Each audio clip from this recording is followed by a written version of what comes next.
Hello YouTube, welcome back to my channel. My name is McPato and this is McPato PC, and I'm bringing you guys a quick video. Two reasons. The first is to just let you guys know that I made it to Ottawa safe and sound. Overall we covered about 5,200 kilometers or 3,200 miles from Yellowknife to Ottawa, so quite a journey. We got lucky, got some great weather, and had a really nice time driving down, so very lucky with that. And the other reason for the video is that as a result of basically we're not moving into a rental right away. We need to find somewhere to live now that we're here, so we're going to be living with family for a little while, and in the meantime they've been kind enough to let me set up a makeshift YouTube studio in their basement, which is where I am right now. So essentially, very kind of them. I'm very appreciative.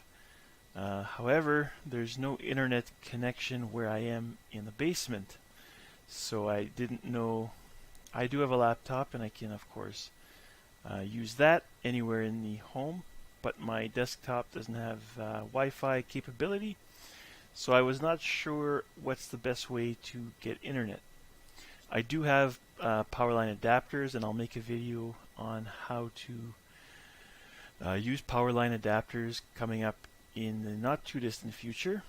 I'll even test the speeds, so basically what they're rated for, what you can actually get from them, and basically if you're connecting directly to the modem or router with a network cable, what speeds are you able to get that way, and then if you're using the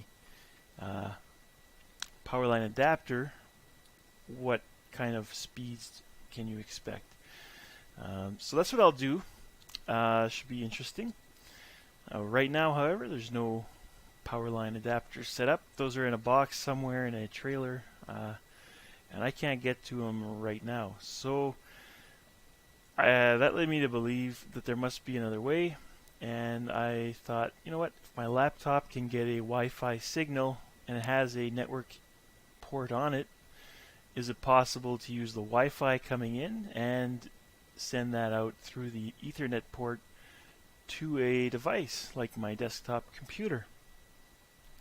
The answer is yes, you can do that, and it's actually really easy to do.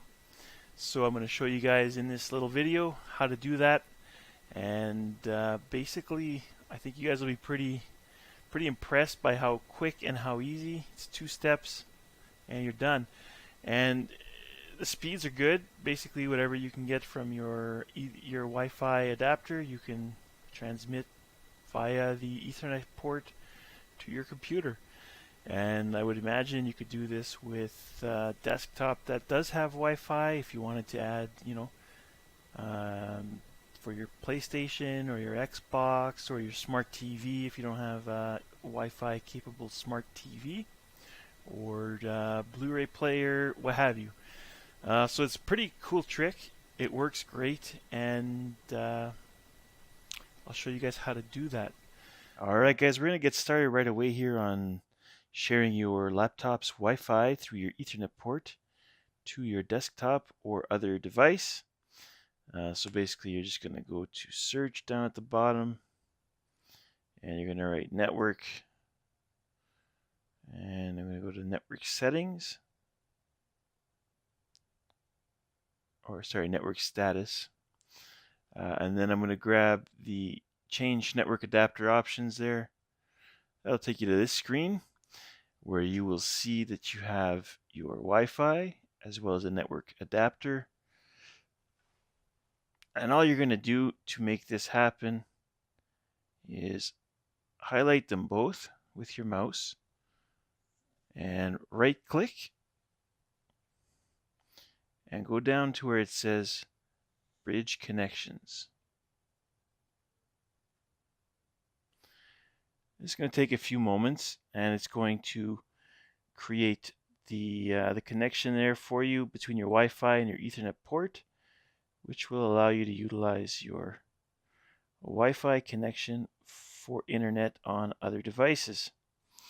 In my case, my desktop, which as you can see there has no network currently.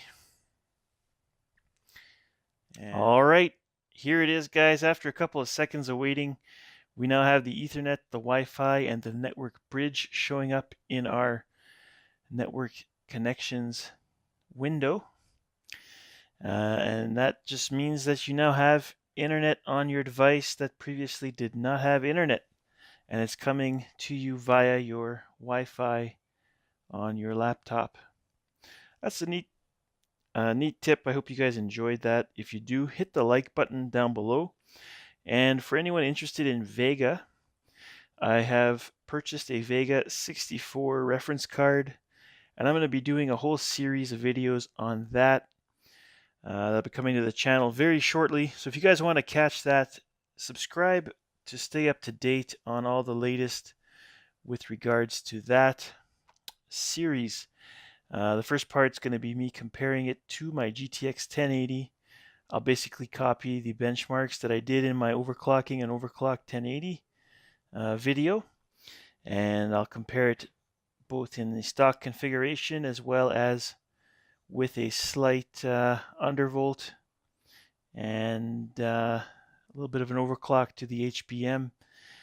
And moving forward, I'll be putting it under a custom water cooling solution, either a custom water loop or an Alpha Cool Ice Wolf cooling block with a 240 millimeter radiator, if I'm able to get my hands on one of those here in Canada. So if you guys want to stay up to date on my Vega coverage, subscribe down below as well.